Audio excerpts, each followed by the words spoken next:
दोस्तों finally LRD माटे डीवीનું cut off જાહેર થઈ ગયું છે, જેની આતુરતાથી લાંબા સમયથી રાહ હતી। ઓગસ્ટ મહિનાની અંદર બહાર પડવાનું હતું એવી અપેક્ષા હતી અને જે મુજબ અપેક્ષા હતી કે પેપર લેન્ધી અને પેપર જે અઘરું હતું એના કારણે મેરિટ લિસ્ટ ફાઇનલ નીચે જ રહેવાનું હતું। તો 200માંથી 100 થી 120ની વચ્ચે કોઈ જગ્યાએ એવી અપેક્ષા રહેલી હતી અને એની આસપાસ જ આ મેરિટ રહેલું છે। અમુક કેટેગરી માટે એકદમ નીચે રહેલું છે, 100ની અંદર રહેલું છે। તો દોસ્તો આજે મેરિટ છે એ ડીવી માટે ક્વોલિફાઈ થયેલા લોકો માટેનું છે। આગામી સમયમાં ડીવીની પ્રક્રિયા શરૂ થશે, જેની અપડેટ વેબસાઇટની અંદર આપવામાં આવશે।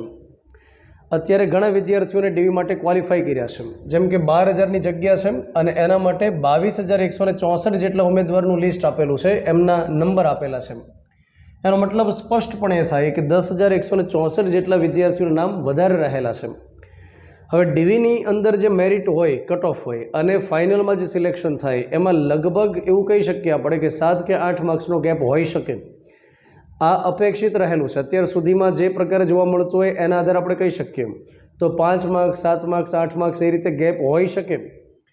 ત્યાર પછી ઘણા વિદ્યાર્થીઓ સિનિયર ક્લાર્કમાં પાસ થઈ ગયેલા હશે, ઘણા વિદ્યાર્થીઓ જુનિયર ક્લાર્કમાં લાગી ગયા હશે, ઘણા વિદ્યાર્થીઓ અન્ય કોઈને કોઈ પરીક્ષાઓની અંદર પાસ થયેલા હશે। હમણાં તમને ખ્યાલ હશે સીસી ગ્રુપ એ, ગ્રુપ બીની અંદર પાસ થયેલા હશે, તો એમની પાસે ઓપ્શન રહેલો છે ઓપ્ટ આઉટ કરવા માટેનો, જેના માટે સરકાર વિગતો બહાર પાડશે, જેના માટે આખી પ્રક્રિયા સ્ટાર્ટ થશે। તો એના માટે આપણે અપીલ કરીએ, આગ્રહ રાખીએ એવા વિદ્યાર્થીઓને કે જે કોઈને કોઈ પરીક્ષામાં પાસ થઈ ગયા હોય તો એ હવે શું કરશે, ઓપ્ટ આઉટ કરશે, જેથી કરીને બાકીના વિદ્યાર્થીઓને વધુ તક મળશે। તો અત્યારે હાલમાં જે કટ ઓફ છે સ્ક્રીન ઉપર તમને દેખાય છે કે જનરલ કેટેગરીમાં પુરુષ માટે 120.50 છે, મહિલા માટે 98.25 છે। ઈડબ્લ્યુએસની કેટેગરીમાં પુરુષ માટે 94.50 છે, મહિલા માટે 80.50 છે। ત્યાર પછી એસસીબીસી ઓબીસી માટે 109.75, મહિલા માટે 80.25, એસસી કેટેગરીમાં 94.75 અને મહિલા માટે 80.50, એસટી કેટેગરીમાં 80.50 અને મહિલા માટે 80 રહેલા છે।